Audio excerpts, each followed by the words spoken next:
In the novel, I'm the devoted second male lead. My sole purpose is to serve the heroine, cleaning up her messes, taking the fall for her, offering her a cushy, high-paying job after she drops out of school, and caring for her and her child when she gets pregnant out of wedlock and her boyfriend's family won't accept her. Yet, all it took was one word from the male lead, and she stole confidential files from my company, leading to my family's ruin. Then, I was reborn, back in high school.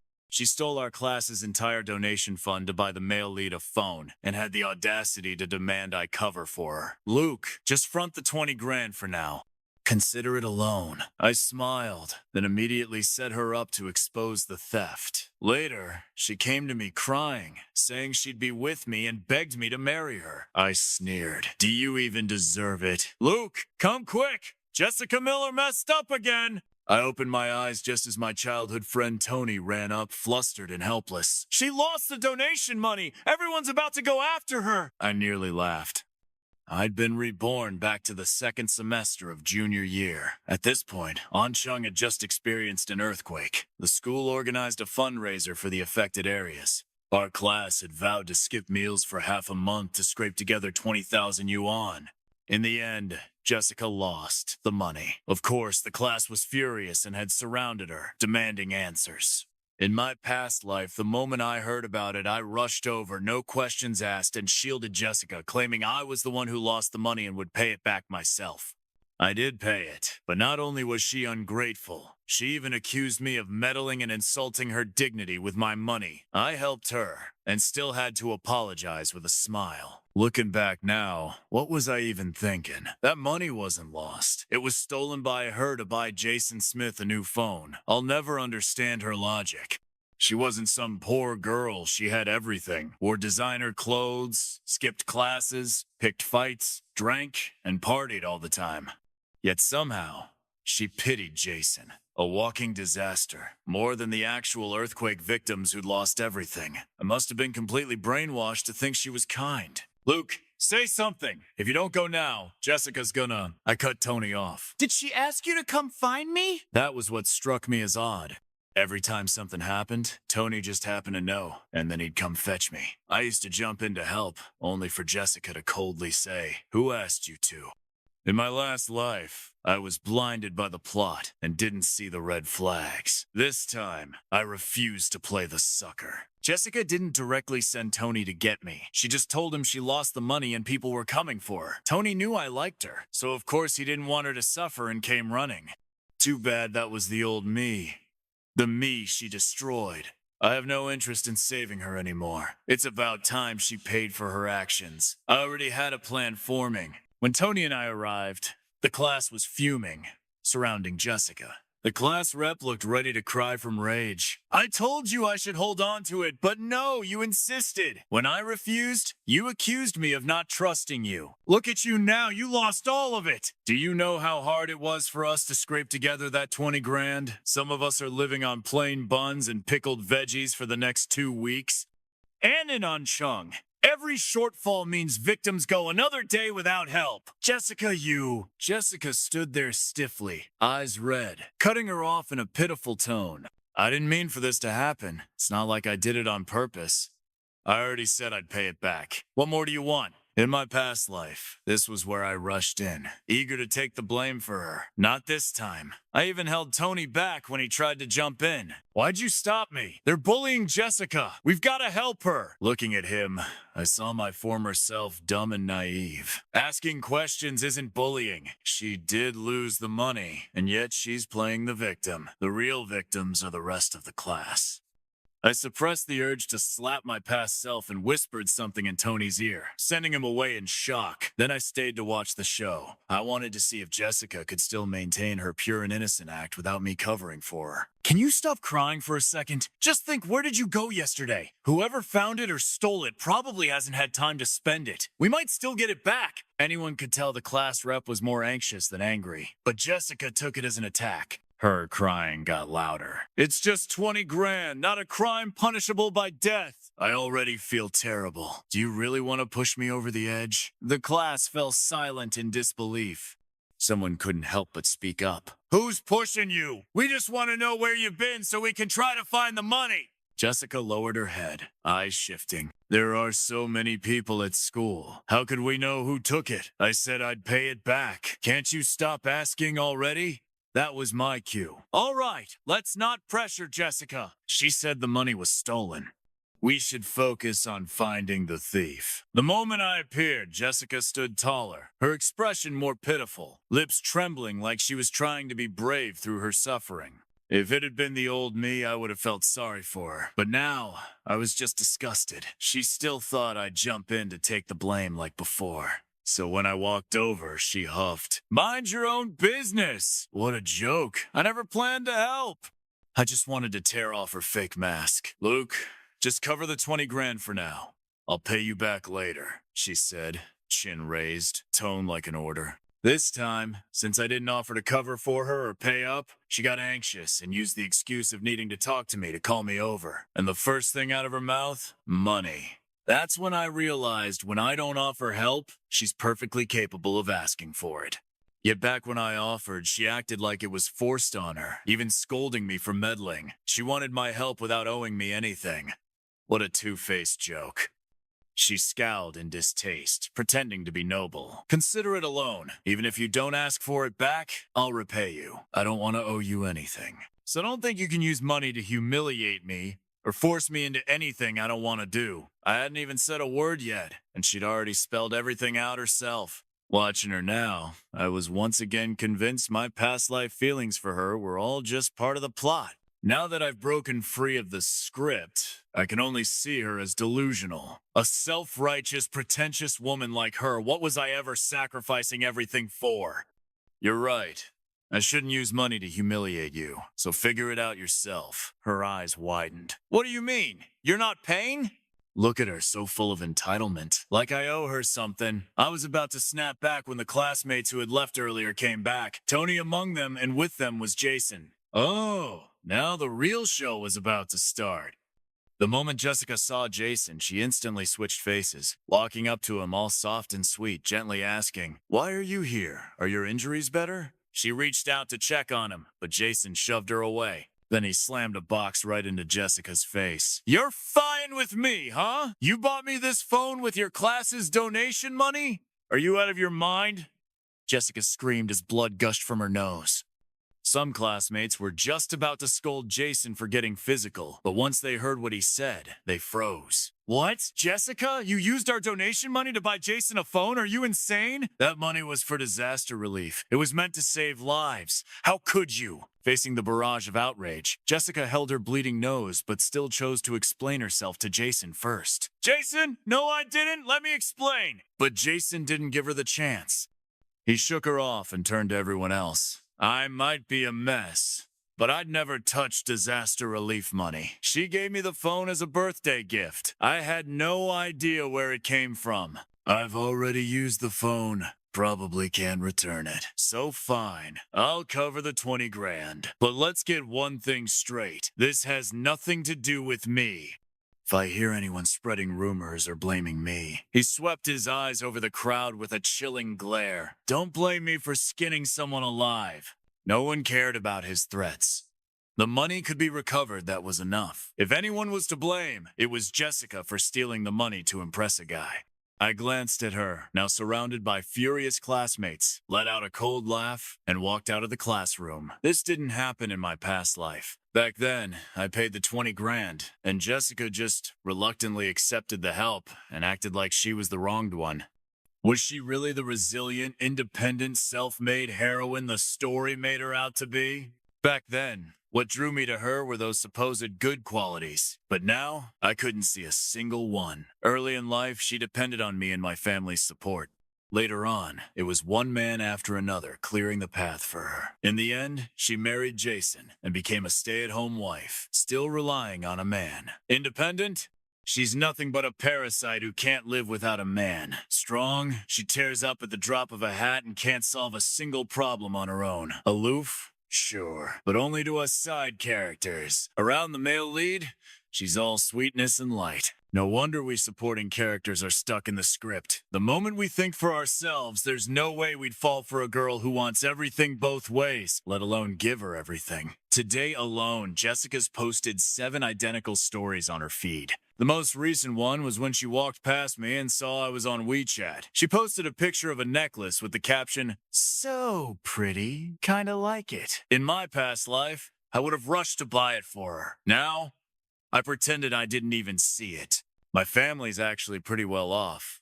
But my parents are traditional. They believe kids should be frugal. So in high school, I only got 15,000 yuan a month for living expenses.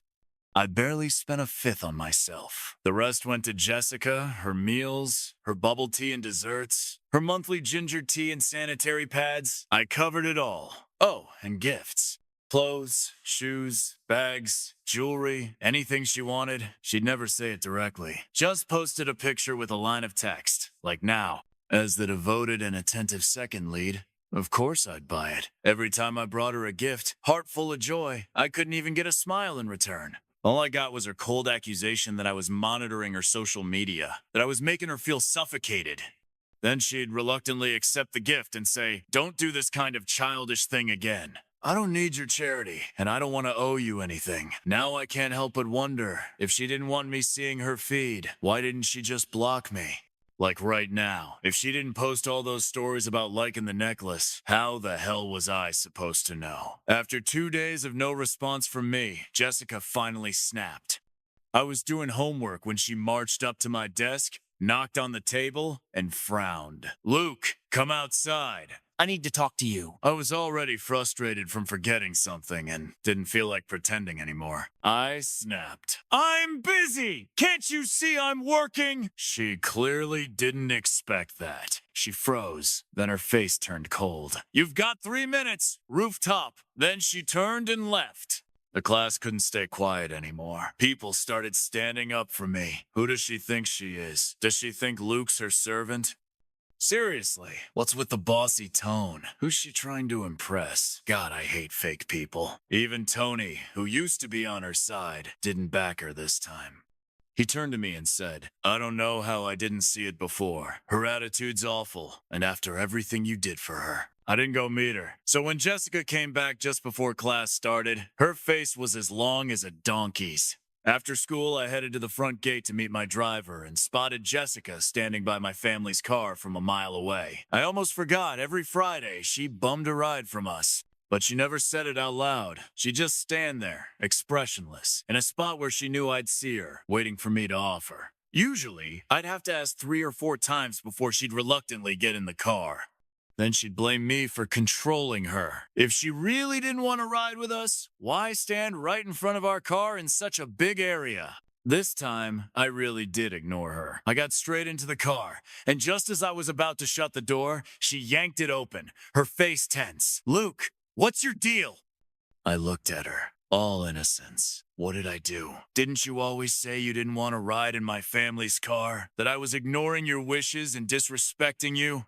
I'm trying to respect you now. What's wrong with that? She choked for a moment, then put on a face like she was doing me a favor. "I'm giving you a chance today. Drive me home." She reached for the door to get in, but I blocked it. "Sorry, we're not going the same way. There's a bus stop over there. Go catch a bus." She'd never been rejected like this before, and her face turned bright red. "Luke, I couldn't be bothered to listen to her anymore. Just thinking about what she did in my past life made me sick. I shut the door and told Uncle Carlos, "Let's go." Uncle Carlos glanced at Jessica, hesitated like he wanted to say something. My voice turned cold. "Go." He dared not speak again and started driving. We hadn't gone far before I got a WeChat message from Jessica. Her texting me first, that was rarer than the sun rising in the west. I was always the one reaching out, without fail. And she wouldn't even bother to reply. The last time she did was a month ago, when I told her I got tickets to her favorite concert and wanted to go with her. All she said was, "Oh, couldn't have been more perfunctory." Then she took the tickets and went with Jason instead. She'd never know how I felt when I saw the pictures of her and Jason on someone else's feed. How my heart ached, seeing her all shy and bashful beside him. But back then, I just kept telling myself, as long as she's happy. I kept messaging her after that, talking about things she liked, but she never replied. This was the first time she ever texted me on her own in the message. It made my skin crawl. Luke, you really need to reflect on yourself lately. I'm very disappointed in you. I thought, you're disappointed in me? In my last life, I was scripted to give everything for her. Without self-awareness, I had no way to resist. I could only follow the plot and pamper her like a queen. But now that I've died and come back, awakened with full memories of that tragic life, you think I'll still let you manipulate me? Who do you think you are? Maybe she got tired of waiting for my reply because more messages started flooding in. She even brought up the donation incident. You could have just paid the $20K and made everyone happy, but you had to blow it all up. Do you realize what you did? You got me ostracized by the whole class and crushed Jason's self-esteem. It was his birthday. No one remembered. He was already having a hard time. What's wrong with me giving him a gift? Your actions ruined a boy's hope for birthdays. Not a single shred of guilt over stealing money ridiculous. In her mind, it was fine to steal donation funds to please Jason. The only wrong was me exposing her. Then she sent a screenshot her post about the necklace. The privacy settings showed visible to selected friends, so not everyone could see it. I suspected it was only visible to me. She hadn't realized her little scheme was already exposed and kept texting, still lecturing me. And did you block me? I think any polite, normal person wouldn't do something so rude. She must have typed over 1,000 words, accusing me of all sorts of things, like not letting her catch a ride today or not buying her the necklace. According to her, my actions were rude and uncultured. Finally, she changed her tone. Out of respect for your parents, I'm reminding you, I hope you'll take it to heart. No need to thank me, and definitely don't buy me anything just because I said this. First time I learned women really do say the opposite of what they mean. Too bad I took it literally. I replied with some dark amusement. Got it. I won't be buying you anything. Watching the typing bubble pop up again and again, imagining how pissed she must be. I was honestly thrilled. Then my parents scolded me. When you're eating, focus on eating. What's with the smirk? A person who wants to achieve great things must be composed. Don't let your emotions show. Understand? My little sister snickered and whispered, serves you right. I glared at her and tattled, which got us both a scolding. Looking at my still young parents and playful sister, then thinking of how tragic their lives turned out in my past life, my heart ached. It was all my fault. I lost my mind back then and dragged them down with me. This life, I'll protect them no matter what. And come to think of it, that incident must be coming up soon. Jessica, without me this time, let's see how you handle it on your own. Student, there's no money left on your card. The lunch lady called out to Jessica. Not enough to cover this meal. Can you pay cash instead? Jessica's face turned purple. She didn't pay right away. Instead, she looked around and her eyes landed on me. After all, I used to buy all her meals, top-tier dishes every time. I'd even bring the tray to her, and she'd sit there, looking all wronged, picking at the food like I was forcing her to eat. She'd leave without even cleaning up. But recently I'd stopped buying her food, milk, tea, gifts, everything. She wasn't used to it. A few times, she sat around waiting, assuming I'd bring her lunch, only to miss the mealtime window completely. She was too used to comfort and turned her nose up at the leftover scraps, so she sulked and went hungry a few times. But when she realized I wasn't going to resume spoiling her, she had no choice but to get in line herself. Still, she couldn't help but pick the pricier meat dishes her taste had already been spoiled. The thing is, she forgot there wasn't much money on her meal card. And sure enough, after just a few days, she was in the red. I knew she barely had any cash. When my family started supporting her, we planned to cover both tuition and living expenses. But after she got into high school, she insisted on only accepting tuition, said she'd earn her own way through part-time work. Back then, my parents praised her for being sensible and resilient. Said girls like her were rare. My mom, feeling sorry for her, took her shopping and bought nearly a year's worth of clothes and daily essentials. She was afraid Jessica wouldn't have what she needed. My sister even gave her favorite diamond hairpin to Jessica. She took everything we gave her, then turned around and looked at me like she was humiliated. I still remember her glaring at me with resentment and saying, "You guys just love using money to humiliate me, don't you? Buying me all that stuff, what, just to see me grovel in gratitude? Does it make you feel accomplished to watch me, A pitiful creature surviving off your charity? Luke, poor people have dignity too. I won't let you trample on mine. I panicked and tried to explain that we never meant it like that, but she was already red-eyed and swore she'd pay us back for every ounce of humiliation she'd suffered. I thought that if I just treated her well enough, I could warm her heart, show her that my family truly cared, that we never expected anything in return. But in the end, what I got was betrayal.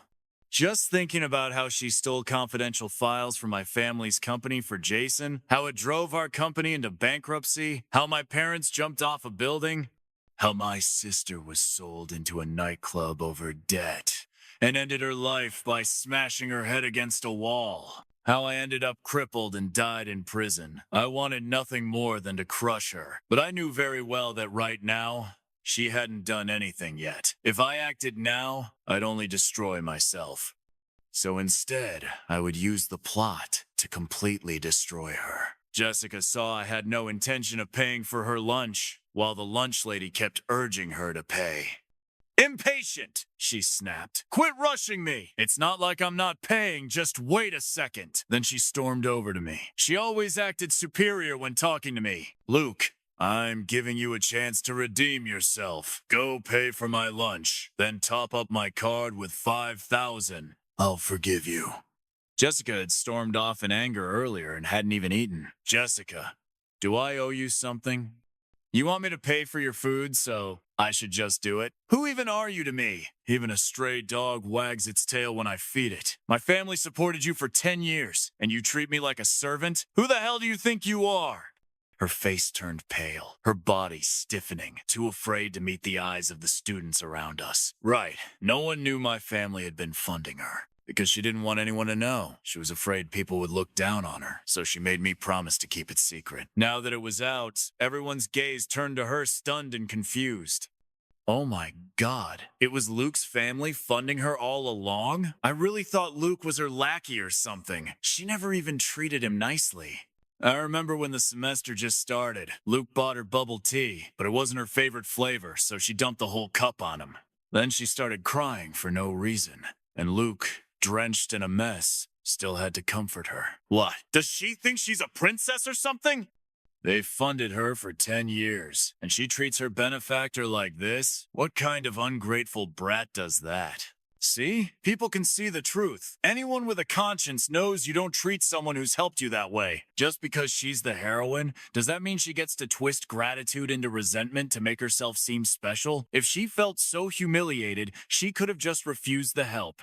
Instead, she accepted it while seething in shame, and even hated us for it. If the tuition for the next 3 years hadn't already been paid, I'd have pulled the funding on the spot. But whatever, it's not like she's gonna stay in school much longer. If I remember right, that incident should happen in a day or two. I turned to glance at Tony. Titch. Before that happens, I need to keep an eye on him.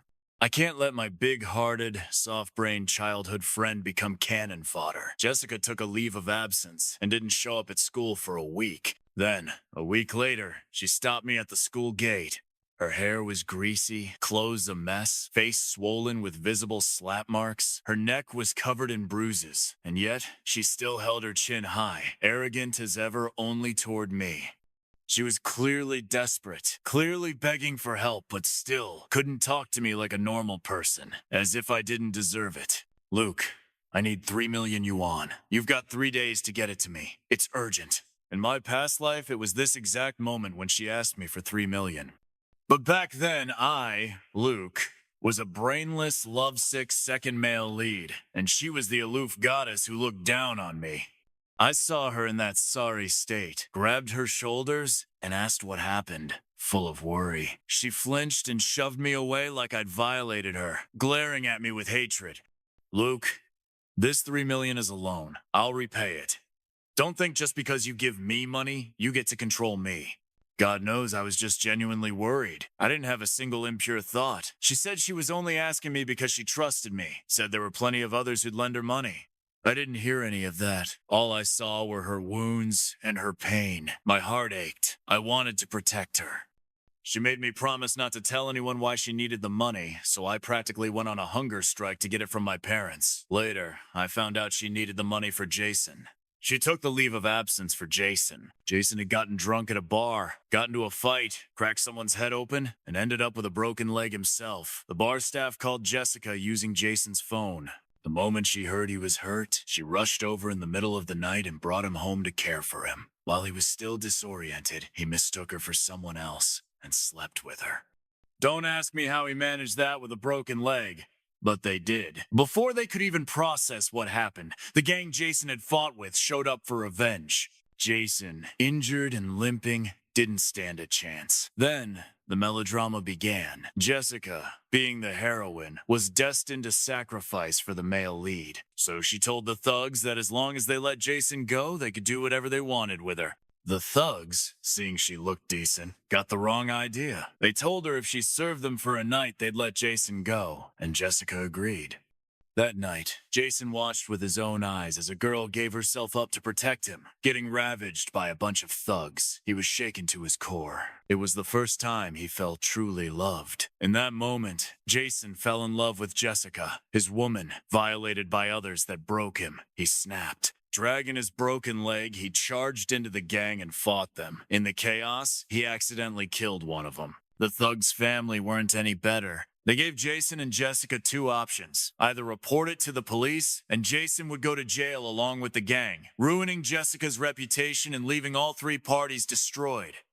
Or pay 3 million yuan, and they'd pretend nothing happened. Jessica didn't want Jason going to jail, and Jason couldn't bear to see Jessica's name dragged through the mud, so they chose to pay the 3 million. But Jason was just the illegitimate son of the Smith family. He'd spent years deliberately rebelling against their rules and testing his father's patience. He'd long been cast aside. There was no way the Smiths would give him 3 million. As for Jessica, her situation was even worse.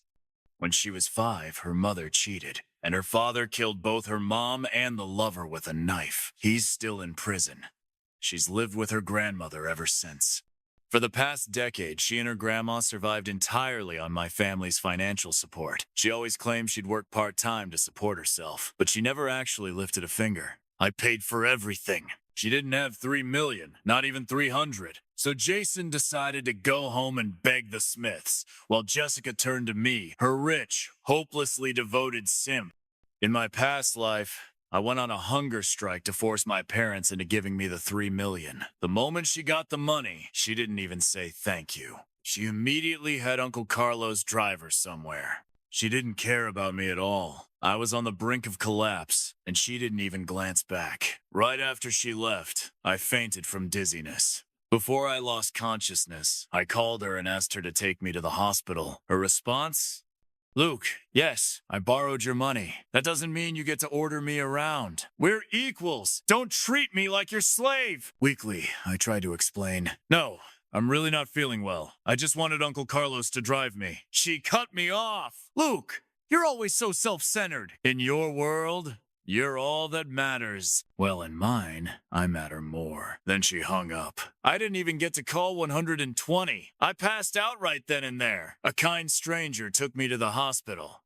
I developed severe gastritis from the ordeal and was hospitalized for several days. From the moment I stopped eating for her until I was lying in that hospital bed, not once did Jessica check on me or even send a message. After I was discharged, I was met with 2 pieces of news. Jessica had dropped out of school for unknown reasons, and Tony had died in a car crash. I didn't even get to see him one last time. I couldn't make sense of it. Or maybe something in my brain was actively stopping me from thinking about it. Tony was simple-minded, a little clumsy, but genuinely pure-hearted and dependable. A full-on homebody. His biggest joys in life were cooking and playing games. That morning, he even brought homemade chicken soup to the hospital for me. Told me to save room for dinner. He was planning to make pigeon stew. He was a creature of habit, never went out randomly. And if he did, he either took me along or at least told me. So why did he suddenly end up in that remote part of the old city? Why did he get into a car accident? He was just a side character, not even important enough for the heroine to remember. Even I sometimes forgot him. Only in rare, quiet nights would I feel puzzled about his death. But the rules of this world said that as a supporting character, my thoughts should revolve solely around the heroine. Even my childhood friend wasn't worth a second thought. Only after my rebirth did I learn Tony died because of Jessica. That day, those same thugs ran into Jessica on the street. Remembering how good she'd been in bed, they asked her to play again. Jessica refused, even kicked one in the crotch. A chase began. She ran into Tony, who was riding his scooter home from the hospital, and begged him for help. Tony was a supporting character, and all male supporting characters were scripted to have a natural affection for the heroine. So of course, without hesitation, he led her on and sped away. Jessica told him to head for the old city. She was afraid the thugs might spot Jason waiting for her nearby and get him involved. So she threw Tony into danger instead. In the chaos, one of the thugs rammed their car into Tony. At the last moment, Tony shielded Jessica. The thugs threatened Jessica to stay quiet, or they'd leak the video of that night. Jessica, terrified they'd actually do it, agreed. She frantically erased all evidence of her presence at the scene, then ran. When she left, Tony wasn't even dead yet. He tried to call out to her for help, but all Jessica could think about was running back to Jason to cry in his arms. Tony's last words were, "What a shame. I even bought the pigeon already." "Luke, I'm talking to you!" Jessica's annoyed voice snapped me out of the memory. She glared at me, gritting her teeth. "You have 3 days. You'd better get that 3 million. If you don't, you'll be killing me." I didn't ask why, like I did in my last life. I didn't agree either. I just looked at her with a faint smile. "Jessica, don't you think you're being ridiculous? What makes you think I care whether you live or die?" She froze, staring at me in disbelief, and blurted out without thinking, "But don't you like me?" That was when I froze too. No exaggeration, I felt a chill crawl down my spine. According to the original story, Jessica was never supposed to know I liked her. In her eyes, I was just a guy using money to humiliate and control her. That was why she could so easily destroy my family. But if she always knew I liked her, then what do her actions mean? Enjoying all my devotion while plotting my family's demise. And she dared to call herself strong and kind. She wasn't a heroine. She was a manipulative, two-faced snake. And she had no clue what she'd just revealed. She looked at me as if it were the most natural thing in the world. "You say you like me, yet you won't even give me 3 million? Is that all your love is worth? Luke, I'm honestly disappointed in you." I listened to her for a while, then couldn't hold it in. I burst out laughing. I looked at her, and for the first time, I unleashed 2 lifetimes worth of malice. I stabbed her with the cruelest words I could find. "Jessica, where do you get the confidence to think I could ever like you? I'm Luke. I've got money, I've got looks, and I'm practically guaranteed admission to Tsinghua or Peking University. Even if I don't take over the family business, my future's still limitless. And you? What do you have? Who even are you? What makes you think you're worth anything? Is it because your mom was a cheating whore? Because your dad's a murderer? Because you had the guts to take my money and still treat me like trash? Or because you put on that pitiful act for 12 years while living off my family support? Or maybe..." I looked her up and down and sneered. "With that filthy, broken body of yours? I like you? More like you disgust me. 3 million? Sure, I've got it. But I'd rather spend every cent on feeding stray dogs than give you a dime." I'd always been gentle with her, tolerant, giving her anything she wanted. When had I ever spoken harshly to her? She clearly hadn't expected the man who once treasured her in the palm of his hand to use her darkest past as a weapon. Her eyes widened, her breath quickened, her body swayed. "Luke, how dare you talk to me like that? I suggest you apologize immediately and hand over the 3 million or else. Even if you kneel before me one day, I will never forgive you." I just shrugged, unimpressed. "I'm good. Didn't you say tons of people were willing to lend you money? Go find them. Bye now." With that, I got in the car. Drive to the vegetable market next street. I had to keep Tony close. Couldn't risk Jessica going to him. He'd gone out to buy shrimp again. Said he'd make spicy stir-fried shrimp for us tonight. I watched the scenery slide past, my gaze lingering on an alley corner. "Jessica, I'll give you one more push." Same as before, Jessica dropped out of school. But unlike last time, I didn't end up in the hospital. Tony didn't die in a car crash. And Jessica? She got caught and tormented by that gang. They filmed tons of videos before letting her go. I didn't give her a safe place to stay or a fat allowance. I didn't pamper her with a high-paying job that required 0 effort. She did pay back the $3 million in the end, but she went into even more debt doing it. She took out a street loan, a nude loan. Those people weren't like me. I gave without asking for anything, but their price she'd never recover. Meanwhile, Jason vanished from Jessica's life, just like the original plot. At this point, he realized he couldn't give her a future if he stayed the same. So he left without a word, returned to the Smith family, and followed their orders to study abroad. He suppressed his nature, hid his fangs, and began secretly competing for the heir's position. Over the next 5 years, both he and Jessica worked hard in their own ways, fueled by their longing for each other. During that time, I was the one taking care of Jessica. But to hear her tell it, it was the darkest and most humiliating period of her life. That's why she hated me and my whole family. Likewise, Jason felt the same. He believed studying abroad was a living hell, filled with pain and despair. So he hated the Smiths, his father, Mrs. Smith, and his half-brother. 5 years later, when he reunited with Jessica and found her living in my house, he added me to his list. He started using the Smith group to suppress my family's business. During this time, he and Jessica rekindled their love. She got pregnant out of wedlock and wanted to marry into the Smiths, but they refused to accept a woman with no background or education. Furious, she left Jason and came back to me. For the next 2 years, I took care of her and her daughter, all while she stayed tangled up with Jason. When she learned my company's new project clashed with Jason's, all he had to say was, "Why does that guy keep haunting me? He's everywhere." Jessica immediately had an idea. She offered the Smiths a deal. If she took down my family, they had to let her marry Jason. Though my family wasn't as powerful as the Smiths, we were still an old and stable company, not easy to crush. The Smiths discussed it and agreed. Jessica exploited my trust and stole confidential plans from my company. It was our last shot, our all-in plan. If it worked, we'd rise again. If it failed, we were done. We had an 80% chance of success. But Jessica shoved us into hell with her own hands. Everything we'd worked for went up in smoke. Jason already hated me. Now, with both personal and business vengeance, he showed no mercy. He crushed our company and trapped us in over 1 billion yuan in debt. My sister was sent to work in a nightclub to repay it. She refused to be humiliated, smashed her head against the wall, and died. They even dumped her body in front of my parents on purpose. Devastated, they jumped to their deaths. I, broken and hollow, grabbed a knife and went to kill those monsters, Jason and Jessica. But I underestimated her. She had set the trap all along. She wanted to make sure I'd never get back up. She ordered my legs broken, my hands crushed. I lay on the ground like a pile of flesh as she stood over me, sneering. "I swore I'd make you feel what it's like to be trampled," she said.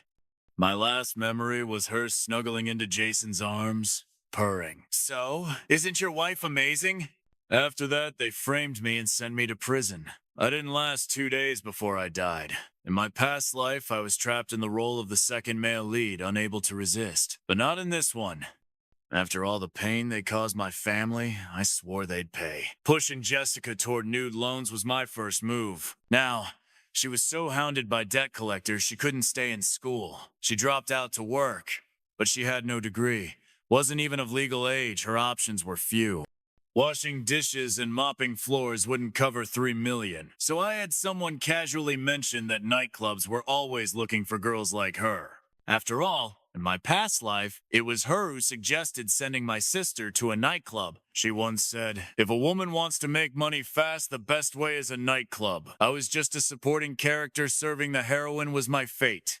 3 months later, I saw her again on a nightclub flyer, draped in a bedsheet, kneeling seductively, no longer aloof, just begging to be plucked. The show was called Wild Mare. She was the star attraction. To be blunt, it was a strip show. If the money was good enough, she'd strip completely. I also knew that whoever spent the most that night could take the girl home. Oh, right. Hadn't she always dreamed of marrying into the Smiths? Let me help her with that.